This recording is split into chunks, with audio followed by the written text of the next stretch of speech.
लब्बैक लब्बैक या रसूल अल्लाह लब्बैक लब्बैक लब्बैक या रसूल अल्लाह लब्बैक लब्बैक जलील हो गए। 57 से जायद ममालिक उंगलियों पर गिने जा रहे हैं। जलील हो गए। अपने तन की फिक्र रही। सोने की कारों में सफर करके सोशल मीडिया पर फोटो डाल दिया। कहां जा रहा है? प्रिंस है, शहजादा है, शिकार करने जा रहा है। उसके पीछे 500 सिपाहियों का लश्कर सिक्योरिटी में जा रहा है। मैंने कहा तेरे शहजादे की इतनी कीमत है कि वो जंगल शिकार करने के लिए अपनी जलील तबीयत को सुकून देने के लिए निकले तो 500 सिपाहियों की सिक्योरिटी जरूरी है। क्या फिलिस्तीन के माओं के गोद में तड़पते बच्चों को हिफाजत की जरूरत नहीं है? तुमने ये कैसी हरकतें कर दी? मुस्तफा जाने रहमत के चौखट पर तुमने अगर दुआएं मांगी होती, लेकिन तुमने तो बहुत पहले दुआओं का दरवाजा बंद कर रखा है। अब झूठे मुंह से दुआएं करके तुम अपनी हरकतें बताना चाहते हो कि हम भी वफादारों में हैं। नारा गद्दारों में तुम्हारा नाम कल भी था, आज भी है। अगर दुनिया के मुसलमान अगर एकता की पहचान देते तो हज पर बैंड लगा करके इन जलीलों को इनकी औकात याद दिला देते कि अब याद तरा काबा के तवाफ का नहीं, फिलिस्तीन की हिफाजत का होगा। क्योंकि हर वक्त हरम का तवाफ जरूरी नहीं है साहब। दुनिया तमाशा देखती रही। ये तो मुस्तफा के लाडलों का सदका है जो आबरू बची हुई है। ये सब तुम्हारा करम है, आका की बात अब तक बनी हुई है। सुल्तान सलाहुद्दीन अय्यूबी मुस्तफा के शहजादे का सहारा लेकर के बैतुल मकदिस के ऊपर फतेह का परचम लहरा करके बता दिया। लेकिन वक्त गुजरा, फिर उन जलीलों के हाथ बैतुल मकदिस आया।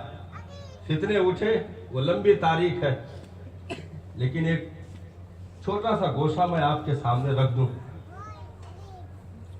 जब यहूदियों को फतेह मिल गई, उसके जर्नैल ने जाकर सुल्तान सलाहुद्दीन की कब्र पर हाजिरी दी और सुल्तान की कब्र को पैर से ठोकर लगाई। सुल्तान सलाहुद्दीन अय्यूबी की कब्र को पैर से ठोकर लगाई और कहा, सलाहुद्दीन हम फिर आ गए।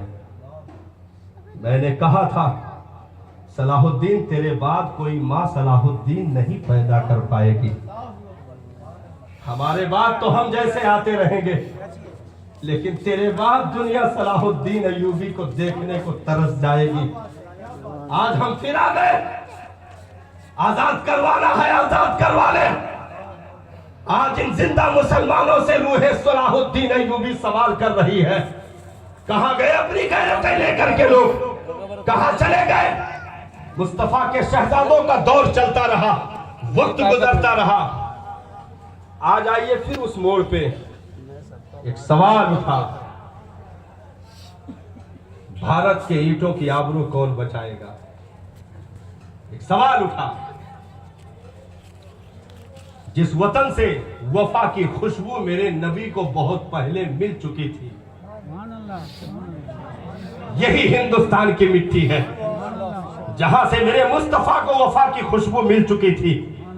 मेरे नबी ने कहा था हिंदुस्तान से मोहब्बत की खुशबू आ रही है।